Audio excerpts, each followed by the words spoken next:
आपके bank account में कितना पैसा है? क्या आपने पैसा लगातार बचाया है, या आप भी उन लोगों में से हैं जो लाइफ में ज़्यादा प्लानिंग नहीं करते? इन सब सवालों के जवाब थोड़ा सोचने पे मजबूर करने वाले हैं, क्योंकि ज़्यादातर लोग आपके सर्कल में पैसे के लिए काम कर रहे होंगे। महीने भर जी जान लगा के मेहनत की, खूब घिसा। बॉस अगर शॉर्ट टेम्पर्ड है तो कभी कभी उसके गुस्से का शिकार भी हुए। फिर महीने का आखिरी दिन आया और आपके मोबाइल पे एक मैसेज पॉपअप हुआ, tiding, salary for this month is credited. आपके चेहरे पे एक मुस्कान छा गई और आपके महीने भर की मेहनत का फल आपको मिल गया।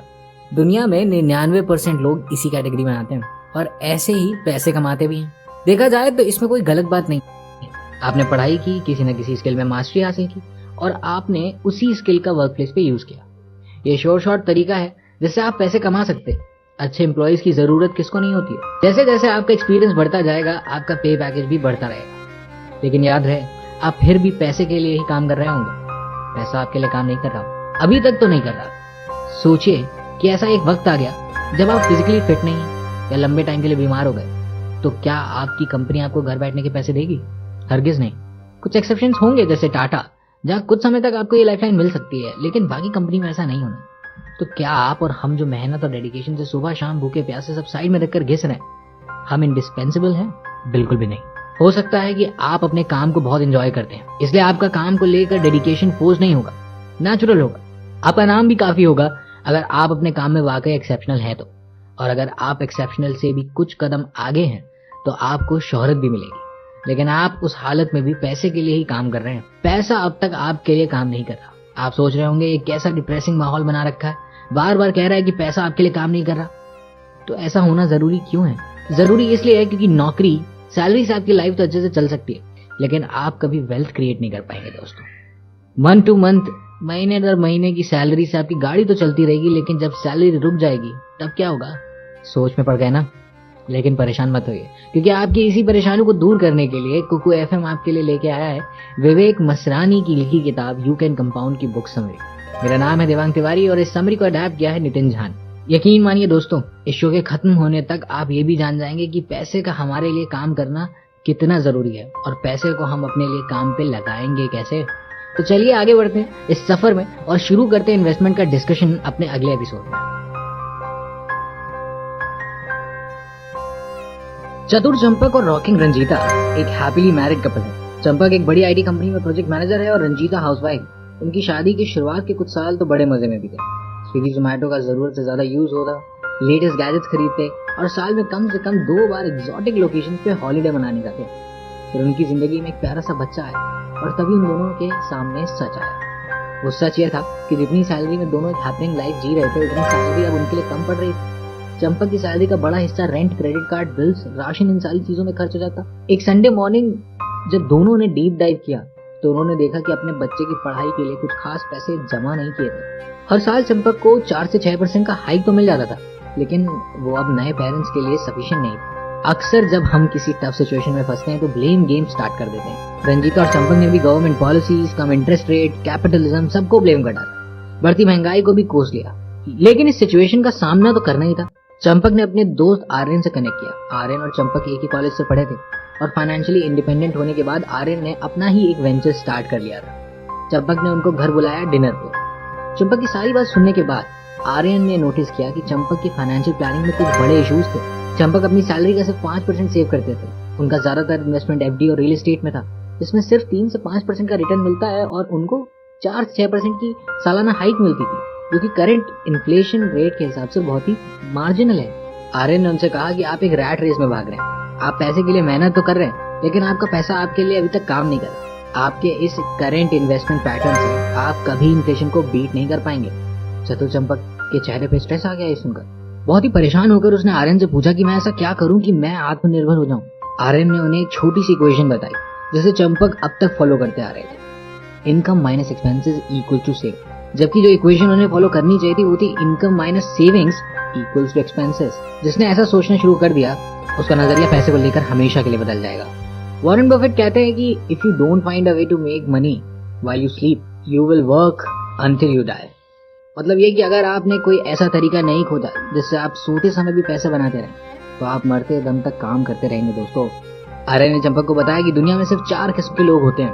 पहला होता है एम्प्लॉय, जो नौकरी करता है। दूसरा होता है बिजनेस ओनर, जो एक कंपनी चलाता है। और लोग उसके लिए काम करते हैं। तीसरे होते हैं सेल्फ एम्प्लॉयड, जो अपना काम बतौर फ्रीलांस करते हैं। और सबसे आखिरी होता है इन्वेस्टर, जो कि पैसे से काम करवाते हैं। सर एल्बर्ट आइंस्टाइन कहते थे, compound interest is the 8th wonder of the world. Champak ने ये पढ़ा तो था स्कूल में, लेकिन एग्जाम के लिए बस रट्टा मार लिया था, उसे समझा नहीं था। आर्यन ने उन्हें बताया कि मान लीजिए आपने 2 अकाउंट खोले, दोनों में 100 रुपए जमा कर दिए। एक अकाउंट में 10% सिंपल इंटरेस्ट मिलेगा और एक में 10% कंपाउंड इंटरेस्ट। पहले साल के आखिर में दोनों ही अकाउंट में 110 रुपए थे और दूसरे साल के आखिर में सिंपल इंटरेस्ट वाले अकाउंट में 120 और कंपाउंड इंटरेस्ट वाले अकाउंट में 121। अब आपको ऐसा लग रहा होगा कि सिर्फ 1 रुपया ज्यादा कमाने के लिए इतना सब क्यों समझे हैं, लेकिन अगर आप 30 साल तक दोनों अकाउंट को वॉच करें तो सिंपल इंटरेस्ट वाले अकाउंट में 30 साल बाद होंगे 400 रुपए और कंपाउंड इंटरेस्ट वाले अकाउंट में 1744 रुपए, यानी सिंपल इंटरेस्ट वाले अकाउंट से 4 गुना ज्यादा। चौंक गए ना? चंपक भी ऐसे ही चौंक गया था। वॉरेन बफे को ज्यादातर लोग दुनिया का ग्रेटेस्ट इन्वेस्टर मानते हैं। आपको ये जान के हैरानी होगी कि जहां वॉरेन एनुअली 22% से कंपाउंड करते हैं, वहीं जिम साइमन 66% से एनुअली कंपाउंड करते हैं। लेकिन फिर भी जिम की वेल्थ वॉरेन से 75% कम है। जानते हैं क्यों? क्योंकि जिम ने 50 साल की उम्र में इन्वेस्ट करना शुरू किया और वॉरेन ने बचपन से ही इन्वेस्ट करना शुरू कर दिया। ये सुनकर चंपक चिंता में आ गया। वॉरेन बफे ने 11 साल की उम्र में इन्वेस्ट करना शुरू कर दिया था और चंपक 35 का हो चुका था। वेटरन इन्वेस्टर रमेश दमानी कहते हैं कि आप 10 लाख को 30 साल में 100 करोड़ में बदल सकते हैं, वो भी लगभग 26% के रेट से कंपाउंड करके। चंपक ने कहा कि ये सुनने में अच्छा लगता है, लेकिन गोल्ड 10-12%, बॉन्ड्स 8-10% रिटर्न देते हैं, तो भला मैं 26% कैसे अचीव करूंगा? आर्यन ने मुस्कुरा के कहा, स्टॉक्स में इन्वेस्ट करके। रंजीता उनकी बात सुन रही थी, उसके भोलेपन से कहा, लेकिन स्टॉक तो जुआ सट्टे जैसा होता है। आर्यन ने मुस्कुरा के कहा, स्टॉक लॉटरी के बराबर, स्टॉक लॉटरी टिकट की तरह नहीं है। आपने एक कंपनी का स्टॉक खरीदा, अगर कंपनी ने अच्छा परफॉर्म किया तो स्टॉक की वैल्यू बढ़ेगी, अगर कंपनी का परफॉर्मेंस खराब है तो स्टॉक की वैल्यू कम होती है। ऐसे हालत में ये ज्यादा इंपॉर्टेंट है कि आप किस कंपनी में पैसा लगा रहे हैं। और सबसे इंपॉर्टेंट बात, आपको अच्छे से डीप में जाके रिसर्च करनी होगी। इन्वेस्ट करने की अच्छी बात यह है कि आपको फ्लेक्सिबिलिटी मिलती है। आज आपने एफएमसीजी का स्टॉक खरीदा, कल आप स्टील का स्टॉक ले सकते हैं और परसों फार्मा कंपनी का। आप इसे कंपेयर कीजिए खुद की वर्किंग करियर से। क्या आपको इतनी आसानी से डोमेन चेंज करने की आजादी होगी? बिल्कुल नहीं। खुद का बिजनेस चलाने में जो हेडेक लोग झेलते हैं, आपको वो भी करने की जरूरत नहीं है। मान लीजिए कि कोई लिकर बिजनेस है या बैंकिंग बिजनेस, जिसमें बहुत से रेड टेप होते हैं, रेगुलेटरी अप्रूवल की जरूरत पड़ती है। ये सब करते करते आपके जूते घिस जाएंगे। भगवान न करे कि आपकी कंपनी बंद हो जाए, लेकिन अगर ऐसा हुआ तो वो सेटबैक झेलना आसान नहीं होता। लेकिन इन्वेस्टर को बिजनेस ओन करने से आजादी मिल जाती है। चंपक ने खुश होकर कहा कि ये तो बढ़िया तरीका है पैसिव इनकम जनरेट करने का, लेकिन मार्केट में बहुत सारे इंस्टीट्यूशनल इन्वेस्टर्स होते हैं, मैं उनसे कैसे कम्पीट कर सकता हूँ? क्या मुझे उनसे कम्पीट करना चाहिए? आर्यन ने समझाया कि इंस्टीट्यूशनल इन्वेस्टर्स की अपनी लिमिटेशंस होती हैं। उनके पोर्टफोलियो में किसी भी एक कंपनी के 10% से ज्यादा शेयर नहीं रख सकते। रिटेल इन्वेस्टर्स के ऊपर ऐसी कोई लिमिटेशन नहीं है। इसके अलावा और डिसएडवांटेज होता है म्यूचुअल फंड मैनेजर्स के लिए, क्योंकि उनका साइज 1000 करोड़ से लेकर कई हजार करोड़ तक हो सकता है। उनके लिए 4000 लिस्टेड फंड में से चूज करने का एरिया बहुत छोटा हो जाता है। वो बहुत सारी कंपनी में इन्वेस्ट नहीं कर सकते। आपको इन्वेस्ट करने के लिए एनालाइज करना आना चाहिए। आपकी रिसर्च बहुत एक्सटेंसिव होनी चाहिए। चंपक थोड़ा सीरियस हो गया। 5000 लिस्टेड कंपनी में से कुछ कंपनी को सेलेक्ट करना तो बहुत मुश्किल काम है। आर्यन ने चंपक से कहा कि चिंता मत करो दोस्त, मैं तुम्हें सब बताऊंगा। अब क्या बताया और कैसे करना है इन्वेस्टमेंट, ये हम जानेंगे अगले एपिसोड में। हेलो दोस्तों, मेरा नाम है देवांग और एक बार फिर से आपका स्वागत है इस नए एपिसोड में। हम चर्चा कर रहे हैं यू कैन कंपाउंड की बुक समरी के ऊपर, जिसे अडैप्ट किया है नितिन झा ने। तो कंटिन्यू करते हैं और जानते हैं कि कैसे आप एक हैबिट डेवलप कर सकते हैं इन्वेस्ट करने की। जेफ बेजोस ने अमेज़न में अपने एम्प्लॉइज के लिए फाइनेंशियल फ्रीडम फ्लाईव्हील कॉन्सेप्ट बनाया था। जेफ ने कंपनी के एम्प्लॉइज को एनकरेज करना शुरू किया कि वो डिसिप्लिन होकर इन्वेस्ट करें। लोगों को इन्वेस्ट करने के लिए वो बहुत ज्यादा अमाउंट सेव करने के लिए नहीं कहते, लेकिन हैबिट बिल्ड करने के लिए एक छोटे अमाउंट से शुरुआत करना जरूरी है। क्योंकि जब आपका इन्वेस्टमेंट का पहिया घूमने लगे तो आप कभी भी उसको एक्सेलरेट कर सकते हैं। जैसे पिछले 20 सालों में प्लेटफॉर्म बेस्ड कंपनी की लाइन लग गई। उबर दुनिया की सबसे बड़ी राइड शेयरिंग कंपनी है, लेकिन उनके पास खुद की कोई गाड़ी नहीं। एयरबीएनबी जो दुनिया की सबसे बड़ी अकोमोडेशन प्रोवाइडर है, वो खुद कोई प्रॉपर्टी ओन ही नहीं करती। अलीबाबा सबसे बड़े ऑनलाइन होलसेलर है, लेकिन उनके पास भी कोई इन्वेंट्री नहीं होती। तो ऐसा क्या है कि ये सारी कंपनियों की सक्सेसफुल, इन कंपनियों की सक्सेस का कारण है कि इन्होंने एक सक्सेसफुल प्लेटफॉर्म बनाया, उस पर सेलर्स को लेके आए, कस्टमर्स का ट्रैफिक बढ़ाया, उन कस्टमर्स ने प्रोडक्ट खरीदा और फिर जैसे जैसे अच्छे एक्सपीरियंस यूजर्स को हुए उस हिसाब से वो दोबारा आते रहे और अपने साथ वालों को भी रिकमेंड करते गए। ऐसा करके उन्होंने एक साइकिल क्रिएट कर दिया, जिससे उनके पास रिपीट क्लाइंट्स आने लगे और उनका ग्रोथ इंक्रीमेंटल होने लगा। फ्लाईव्हील कॉन्सेप्ट तो आप समझ गए। क्या इस कॉन्सेप्ट को आप इन्वेस्टिंग के लिए यूज कर सकते हैं? जी हाँ, बिल्कुल कर सकते हैं, मैं बताऊंगा कैसे। स्टेप 1, खुद को समझिए। क्या आप अग्रेसिव इन्वेस्टर हैं या कंजर्वेटिव? आपकी रिस्क एपेटाइट कितनी है? आप फुल टाइम इन्वेस्टर बनना चाहते हैं या पार्ट टाइम? और अगर लॉस हुआ तो उससे आपकी फैमिली पर कितना इमीडिएट असर पड़ेगा? आपकी इनकम का सोर्स सिर्फ एक है या मल्टीपल? खुद को जितना बेहतर आप जानेंगे उतना ही अच्छी स्ट्रैटेजी आप इन्वेस्टमेंट करने के लिए बना पाएंगे। और हाँ, सीखने के लिए हमेशा तैयार रहिए। स्टेप 2, आप अक्सर सुनते हैं कि नॉलेज इज पावर, लेकिन अगर नॉलेज को अप्लाई नहीं किया तो वो किसी काम की नहीं है दोस्त। आपको अपना इन्वेस्टमेंट गोल पता होना चाहिए। अगर आप अगले साल कार खरीदने के लिए इन्वेस्ट कर रहे हैं तो स्टॉक सही ऑप्शन नहीं है। कुछ महीने में अगर मार्केट में फ्लक्चुएशन हुआ तो आपका पैसा तो जाएगा ही, आपका गोल भी पूरा नहीं हो पाएगा। स्टेप 3, अपने एक इन्वेस्टमेंट का सिस्टम बनाएं। आप किस सेक्टर की किस कंपनी में इन्वेस्ट करेंगे और उसके लिए आपने किस लेवल का टेक्निकल और फंडामेंटल एनालिसिस किया है, वो बहुत जरूरी है। क्योंकि लॉन्ग टर्म में सक्सेसफुल होने के लिए जरूरी है कि आप बार बार अपनी स्ट्रैटेजी चेंज ना करें। स्टेप 4, आपको अपना इन्वेस्टमेंट पोर्टफोलियो बिल्ड करते रहना होगा। अपने पहले के इन्वेस्टमेंट में विन, लॉस और एरर्स को पॉइंट आउट कीजिए। जो गलतियां की हैं उनसे सीखें और कोशिश करें कि वो गलतियां दोबारा ना हो। ये रिबैलेंसिंग का एक्सरसाइज हमेशा चलती रहती है। स्टेप 5, अपना इन्वेस्टमेंट जर्नल मेंटेन कीजिए। इसमें आप सब कुछ डॉक्यूमेंट करके रखिए। इसमें आपके पोर्टफोलियो कंपनी और टारगेटेड कंपनी दोनों का डेटा होना चाहिए। स्टेप 6, आपको ये पता होना चाहिए कि कौन सा इन्वेस्टमेंट होल्ड करके रखना है और कौन सा नहीं। इक्विटी यानी स्टॉक्स में सबसे अच्छे रिटर्न्स मिलते हैं, लेकिन इसका ये मतलब नहीं कि आपका सारा पैसा वहीं लगा दो।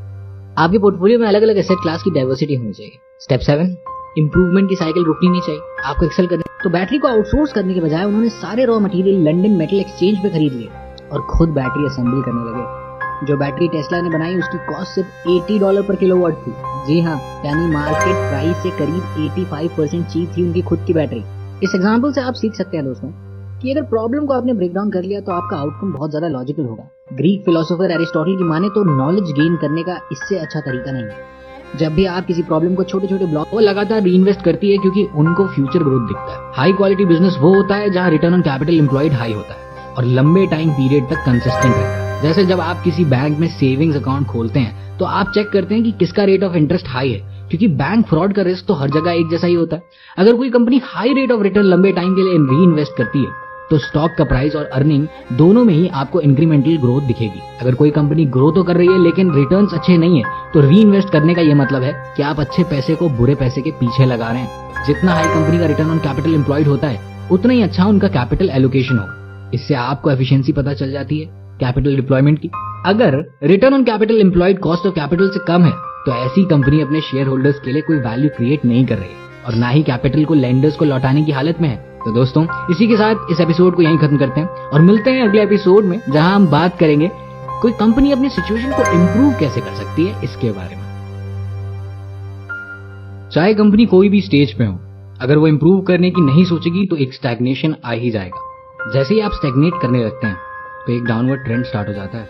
वॉरेन बफे कहते हैं कि बिजनेस को आप एक फिल्म की तरह देखिए, एक फोटो की तरह नहीं। फिल्म में कुछ ना कुछ नया हमेशा होता रहता है। एक फोटो जैसा आज है वैसा ही सालों साल बाद भी रहेगा। मतलब ये कि चेंज अच्छा है।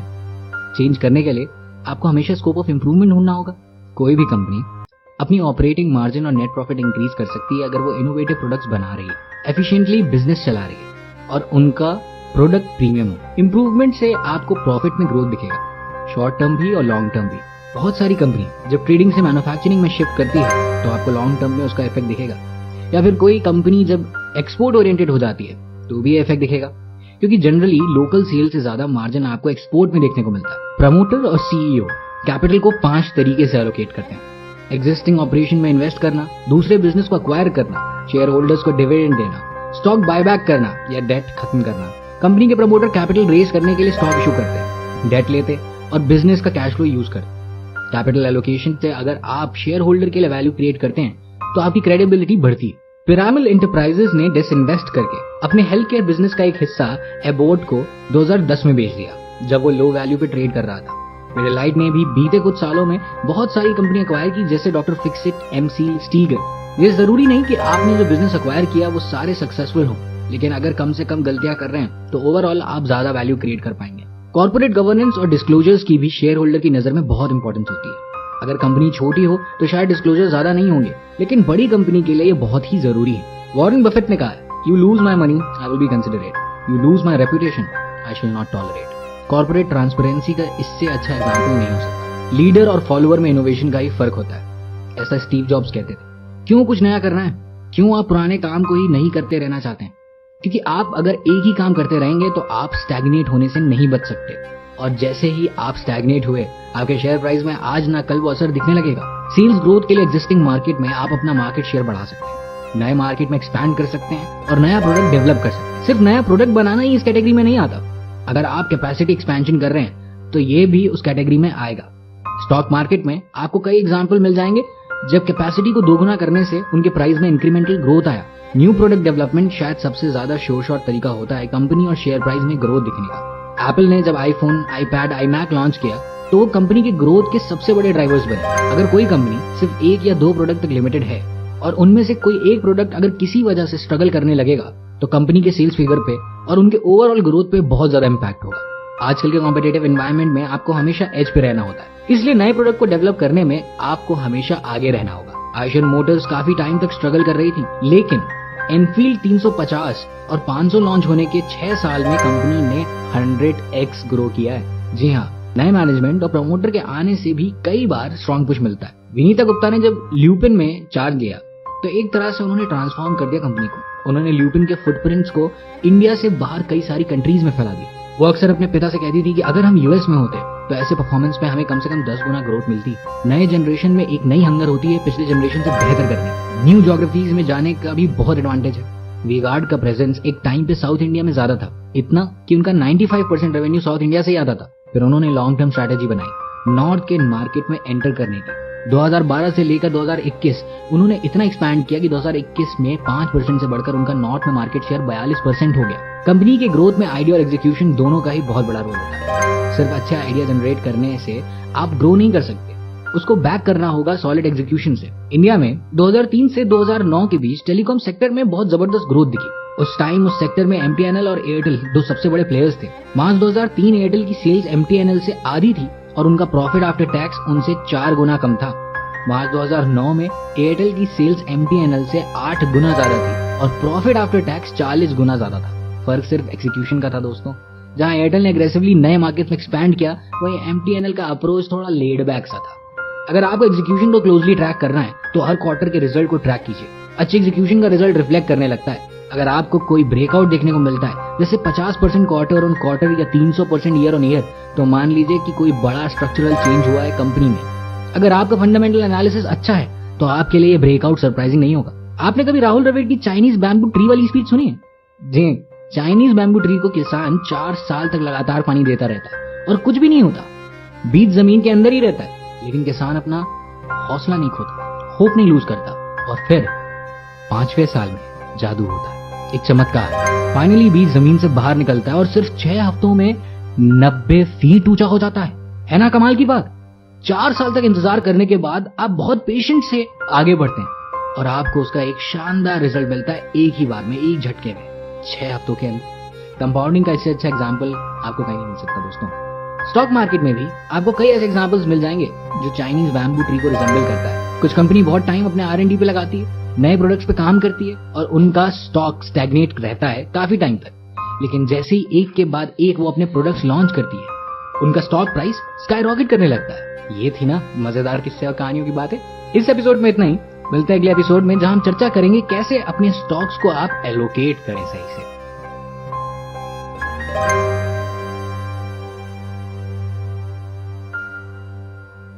जॉर्ज सोरोस कहते थे कि it's not whether you are right और wrong that counts, but how much money you make when you are right and how much money you lose when you are wrong.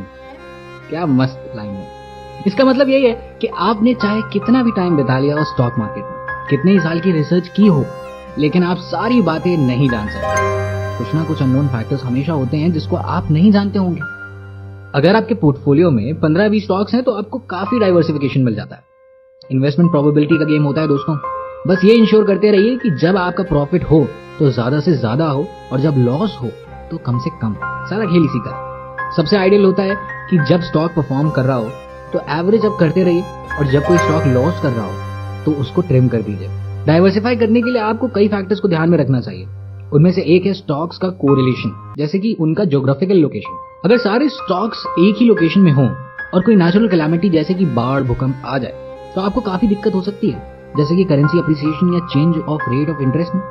उनका किसी एक sector पे तो बहुत बुरा इंपैक्ट होता है। लेकिन किसी दूसरे सेक्टर पे बहुत अच्छा इम्पैक्ट देखने को मिल सकता है। इसी तरह स्टॉक्स डाइवर्सिफाई रहने से आपका सारा पैसा डूबेगा नहीं। जॉन ली केली ने एक फॉर्मूला बनाया था जिसका इस्तेमाल करके आप ये जान सकते हैं कि अपने कैपिटल का कितना परसेंट आप किसी एक स्टॉक में इन्वेस्ट कर सकते हैं। वो फॉर्मूला है कि F इक्वल्स तो PW minus bracket PL divided by bracket $W divided by $L। जी हाँ, इसको आराम से पेंसिल से लिख लीजिए, आपको सब समझ में आ जाएगा। चलिए डिटेल में जानते हैं। F मतलब फ्रैक्शन, आपके कैपिटल का जो आप इन्वेस्ट करेंगे कितना परसेंटेज। PW यानी कि आपके जीतने की प्रोबेबिलिटी क्या है। PL मतलब आपके हारने की प्रोबेबिलिटी क्या है। $W का ये मतलब है कि जब आपकी बेट सही होगी तो आप कितने पैसे जीतेंगे, और $L का मतलब है यानी कि आप कितने पैसे हारेंगे अगर आपकी बेट गलत हुई तो।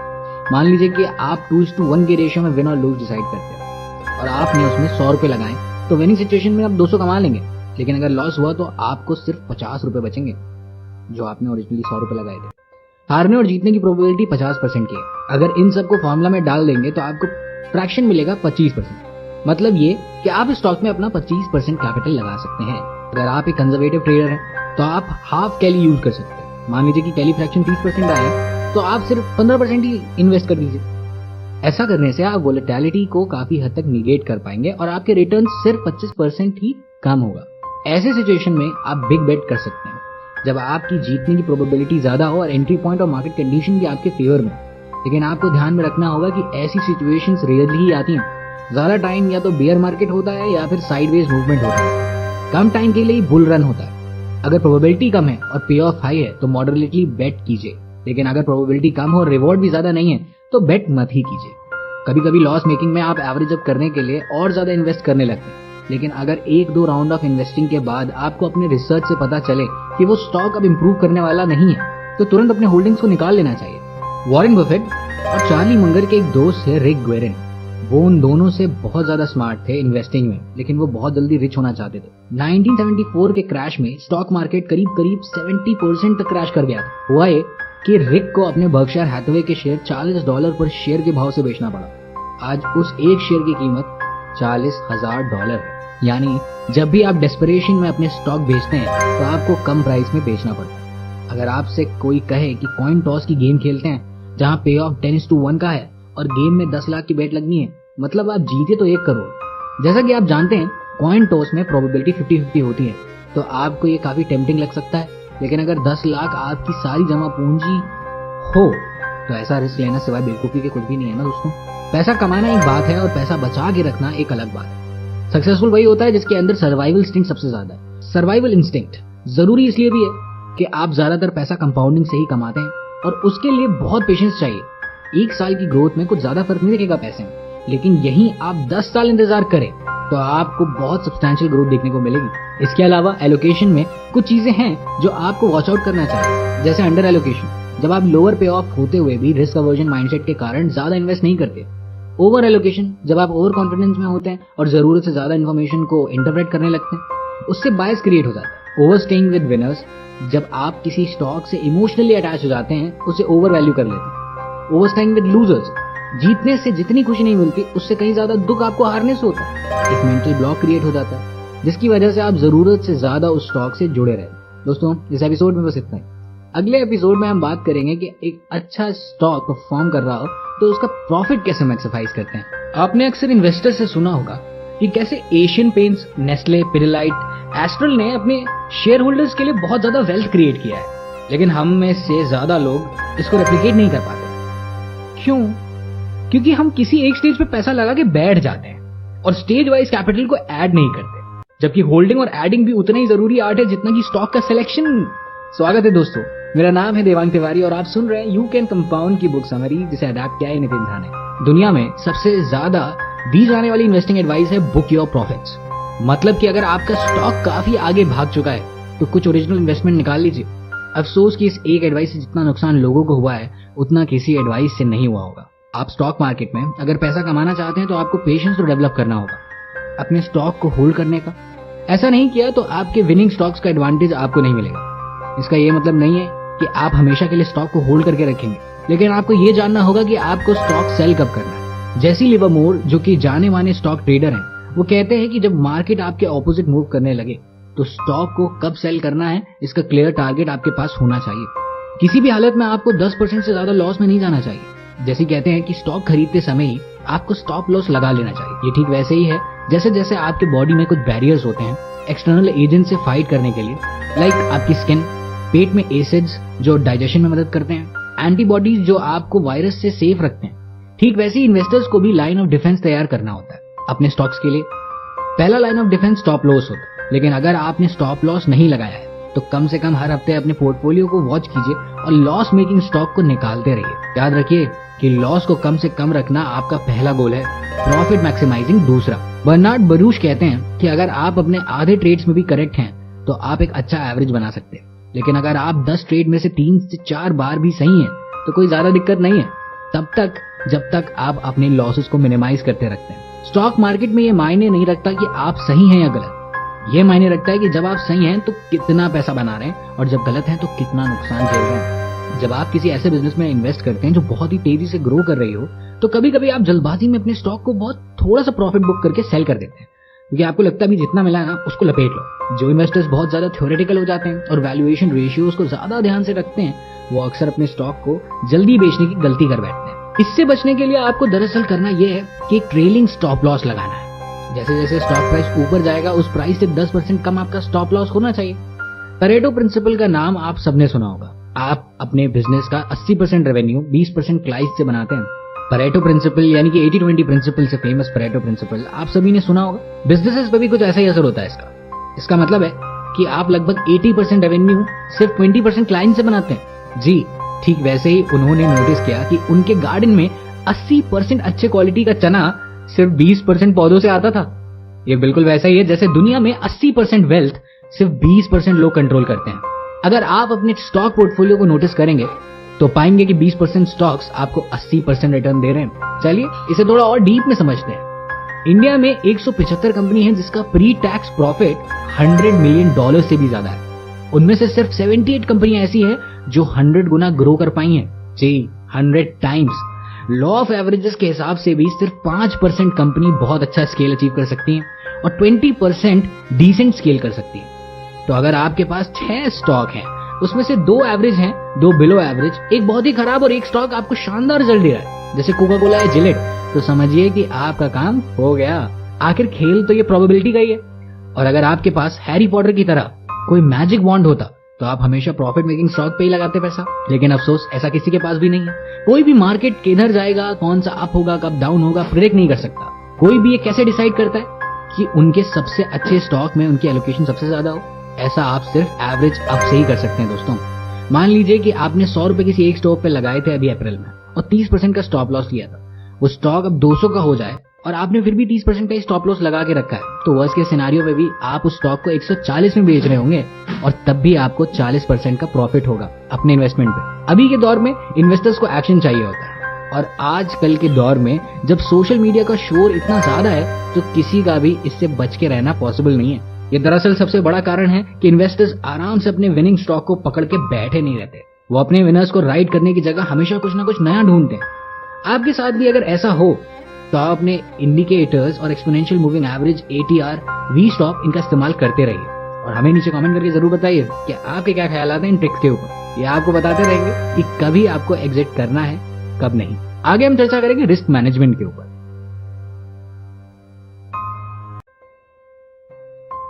स्वागत है दोस्तों एक बार फिर इस नए एपिसोड में। आज हम बात करेंगे कि कैसे एग्जिट स्ट्रैटेजी और रिस्क मैनेजमेंट बहुत जरूरी है आपकी वेल्थ को संभाल के रखने के लिए, क्योंकि स्टॉक मार्केट ऐसी जगह है जहां सालों का कमाया हुआ पैसा अलग जगह से निकल सकता है। इन्वेस्टिंग दरअसल सिर्फ और सिर्फ फ्यूचर को प्रेडिक्ट करने का काम है, क्योंकि प्रेडिक्शन में हमेशा अनसर्टेनिटी होती है। इसलिए जरूरी है कि आप रिस्क को मैनेज करना सीखें। इसका सबसे पहला स्टेप होता है रिस्क को समझना, दूसरा रिस्क को आइडेंटिफाई करना और तीसरा रिस्क को कंट्रोल करना। रिस्क को कंट्रोल करना जरूरी तो है, लेकिन रिस्क आखिर होता क्या है? रिस्क की कोई फिक्स डेफिनेशन नहीं है। बहुत लोग कहते हैं कि आपके कैपिटल लॉस की प्रोबेबिलिटी को रिस्क कहते हैं। काफी लोग ये भी कहते हैं कि आपके एसेट में वोलेटिलिटी कितनी है उसको रिस्क कहते हैं। फिलहाल हम सिर्फ पहले डेफिनेशन को ही ध्यान में रखेंगे, दूसरे डेफिनेशन पे फिर कभी बात करेंगे। एक और टाइप का रिस्क होता है अपॉर्चुनिटी रिस्क। इसी स्टॉक में सही टाइम पे इन्वेस्ट नहीं कर पाना या सही टाइम पे एग्जिट नहीं करना, उसको आप इसी कैटेगरी में डाल सकते हैं। रिस्क मैनेजमेंट में आप दरअसल कंट्रोल क्या करते हैं? रिटर्न्स तो आपके कंट्रोल में होता नहीं है, ना ही बिजनेस का परफॉर्मेंस और ना ही आप एक्सटर्नल फैक्टर्स को अपने कंट्रोल में कर सकते हैं। सिर्फ और सिर्फ 3 चीजें हैं जिसको आप अपने कंट्रोल में रख सकते हैं। एलोकेशन, आपके स्टॉक में कितना इन्वेस्ट करते हैं यह आपके कंट्रोल में होता है। डाउन साइड, आप कितने पे स्टॉप लॉस लगा रहे हैं, मतलब कि कितना पैसा खोने का रिस्क आप ले सकते हैं। आपकी रिस्क एपेटाइट कितनी है किसी एक स्टॉक पे, ये आपके कंट्रोल में होती है। हाँ, और आपका बिहेवियर यानी कि आपका एक्सटर्नल सिचुएशन पे रिएक्ट करना हमेशा आपके कंट्रोल में होता है।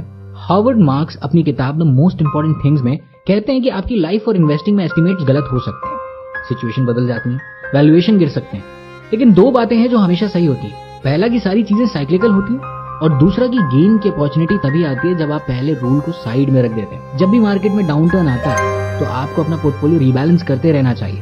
जो कंपनी हाई लॉस में हो उनमें आप अपना स्टेक बढ़ा सकते हैं। बात घूम फिर कर आती है कि आप अपनी एग्जिट स्ट्रैटेजी कैसे डिसाइड करेंगे। सबसे आसान तरीका है कि आप कंपनी की इंट्रिंसिक वैल्यू को इवैल्यूएट करते रहिए। 260 साल पुराना एक मैथमेटिकल इक्वेशन है बाइज रूल, जिसे कंडीशनल प्रोबेबिलिटी कहते हैं। ये जब कोई दूसरा इवेंट हुआ हो तब एक इवेंट की प्रोबेबिलिटी को मेजर करता है। कंडीशनल प्रोबेबिलिटी इंफॉर्मेशन डिपेंडेंट होती है, इसलिए हमेशा आपको फंडामेंटल एनालिसिस वाला पार्ट स्ट्रांग रखना है।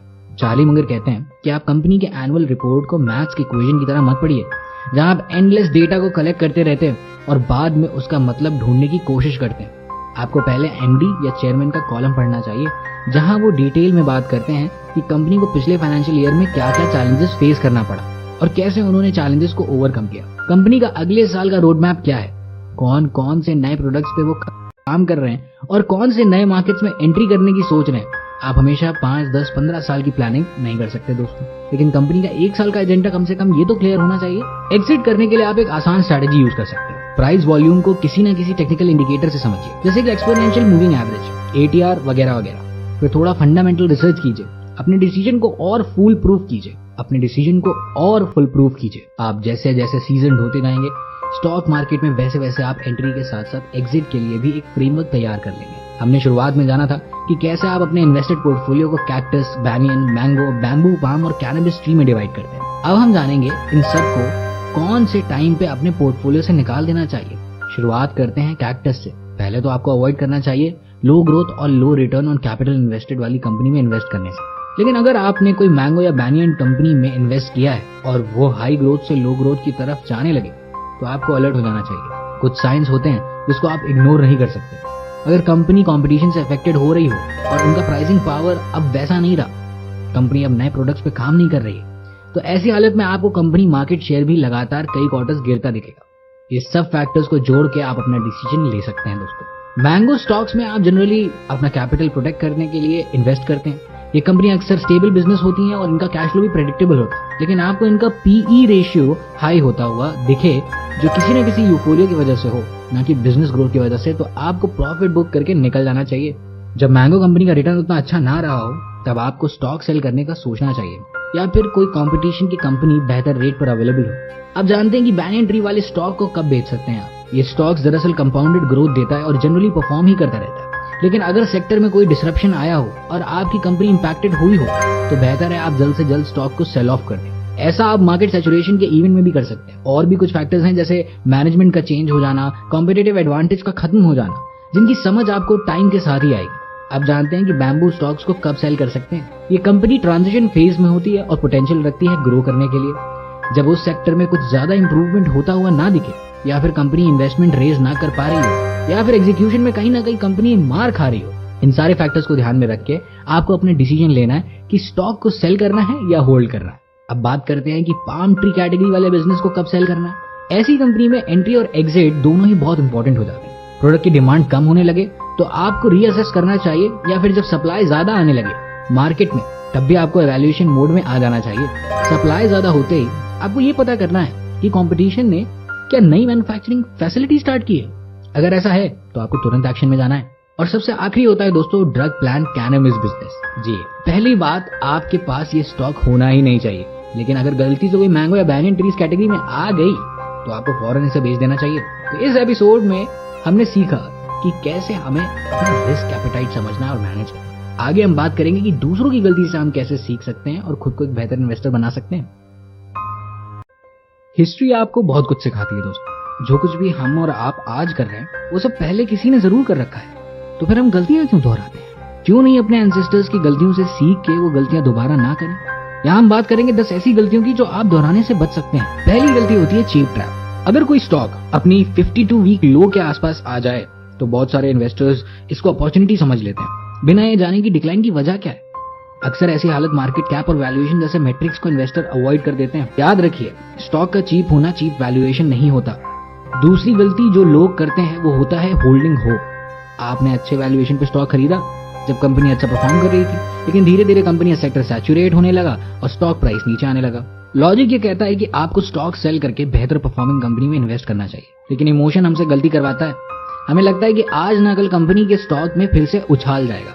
ऐसा करने से आपको बचना है। तीसरी गलती होती है लूजर्स को एवरेज आउट करना। मान लीजिए कि आपने कोई स्टॉक 100 रुपए में खरीदा और वो 50 का हो गया, तब आपने दोबारा उस स्टॉक में इन्वेस्ट किया। आपको ऐसा लगता है कि ये करने से आपका एवरेज प्राइस 75 हो गया, लेकिन सोचिए अगर वो स्टॉक 25 का हो गया और आपने फिर से इन्वेस्ट किया तो क्या होगा। आप अपने कैपिटल को सिस्टमैटिकली लॉस मेकिंग स्टॉक में डाल रहे होंगे। याद रखिए, never put good money behind bad money.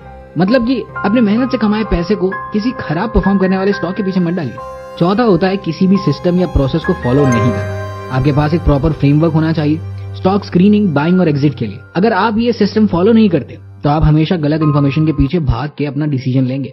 याद रखिए, ये इन्फॉर्मेशन एज है जहां जरूरत से ज्यादा इन्फॉर्मेशन अवेलेबल है और उसी के साथ उतनी ही नॉइज भी। अगर आपने फुल प्रूफ सिस्टम नहीं बनाया तो लॉस के लिए तैयार रहिएगा। फिफ्थ आता है ओवर कॉन्फिडेंस। भाई साहब, जब आपका स्टॉक बहुत अच्छा परफॉर्म कर रहा हो तो आपको ये लगता है कि भाई आप तो you just made it, you are the GOAT, आपको सब पता है। लेकिन ऐसा कुछ नहीं है। अपने थॉट को हमेशा सही मानने का बायस जैसे ही आपके भीतर आया, मान लीजिए कि आपका बुरा वक्त शुरू हो गया उसी दिन से। सिक्स्थ है डिपेंडेंस ऑन हिस्ट्री।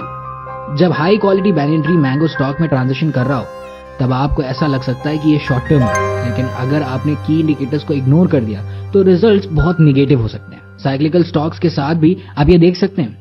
ऐसे सिचुएशन में हमेशा पीई रेशियो को ध्यान में रखिए। सेवेंथ है ऑलरेडी कंपाउंडिंग बिजनेस को छोड़कर नए मेगा कंपाउंडिंग बिजनेस को एक्सप्लोर करना। आपने अगर एचडीएफसी में इन्वेस्ट किया है और काफी टाइम इन्वेस्टेड रहने के बाद भी आपने अगला एचडीएफसी ढूंढना शुरू कर दिया तो आप शायद गलत कर रहे हैं। यस बैंक और डीएचएफएल के पीछे भागने से कहीं अच्छा है एचडीएफसी में इन्वेस्टेड रहना, क्योंकि एचडीएफसी काफी बड़ी होने के बावजूद भी कंपाउंड करती रहेगी। और एट्थ है क्विक मनी सिंड्रोम। जी, आप स्टॉक मार्केट में गैम्बलिंग के पर्पज से नहीं आते हैं, जल्दी पैसा बनाने के लिए भी नहीं। स्टॉक मार्केट में गेन सिर्फ लॉन्ग टर्म में कमा सकते हैं। याद कीजिए 2008 का रिलायंस पावर का आईपीओ, जहां ना जाने कितने लोगों ने अपनी जमा पूंजी खो दी। इसलिए यहाँ स्टॉक इन्वेस्टर के लिए पेशेंस रखना बहुत जरूरी है। नाइन्थ है इमोशनल अटैचमेंट। मान लीजिए आपके पेरेंट्स ने आपको कोई स्टॉक गिफ्ट की थी और आप इस इमोशनल अटैचमेंट की वजह से उसे बेच नहीं पा रहे। याद रखिए कि स्टॉक को नहीं पता कि आप इसे ओन करते हैं। एंड ऑफ द डे ये एक फाइनेंशियल इंस्ट्रूमेंट है, इससे इमोशनल अटैचमेंट रखना गलत ही नहीं, सरासर बेवकूफी है। आखिरी है अपने विनिंग स्टॉक से जल्दी एग्जिट कर जाना। जैसे ही आपका इन्वेस्टेड पैसा डबल हो जाता है, इन्वेस्टर प्रॉफिट बुक करने के चक्कर में आ जाते हैं। अगर आपका स्टॉक मेगा कंपाउंडिंग निकला तो आगे चलकर रिग्रेट होने वाला है। इसलिए स्टॉक को होल्ड करने की मेंटालिटी डेवलप कीजिए। याद रखिए, आज जो पैसा डबल हुआ है वो कुछ सालों में 10 और 20 गुना भी हो सकता है। बहुत सारे इन्वेस्टर्स मिलेंगे आपको जो सिर्फ पैसे के पीछे ही भागते रहते हैं, जबकि लाइफ में आपका गोल सिर्फ और सिर्फ पैसा कमाना नहीं होता दोस्तों। लाइफ का असली पर्पस फ्रीडम अचीव करना होता है। टाइम फ्रीडम पैसा मीन्स बन सकता है, लाइफ का असली पर्पस फ्रीडम अचीव करना होता है। टाइम का फ्रीडम, पैसा मीन्स बन सकता है उस फ्रीडम को पाने का, लेकिन वो लास्ट गोल नहीं हो सकता। ऐसा तभी हो सकता है जब आप कंपाउंडिंग का सही मतलब जान लें। कंपाउंडिंग आदतों की हो सकती है, नॉलेज की हो सकती है, एक्सपीरियंस की हो सकती है, और हाँ जान लीजिए कंपाउंडिंग के लिए सबसे जरूरी एलिमेंट होता है टाइम। अगर आपने पेशेंस नहीं है तो आपके लिए कंपाउंडिंग नहीं है, लेकिन अगर आपने पेशेंस की हैबिट डाल ली तो एल्बर्ट आइंस्टाइन ने भी कहा है compounding is the 8th wonder of the world. छोटे छोटे स्टेप्स लेते रहिए और कुछ सालों के बाद आप खुद देखेंगे कि आपके स्टार्टिंग पॉइंट से आप कितने आगे आ चुके हैं। दोस्तों, मैं उम्मीद करता हूं कि आपको ये बुक समरी बहुत पसंद आई होगी, आपको बहुत कुछ सीखने को मिला होगा और ऐसे आइडियाज जिन्हें आप अपनी लाइफ में अपने इन्वेस्टमेंट डिसीजंस में इनकलकेट कर पाएंगे और आपके लिए फायदेमंद साबित होगा।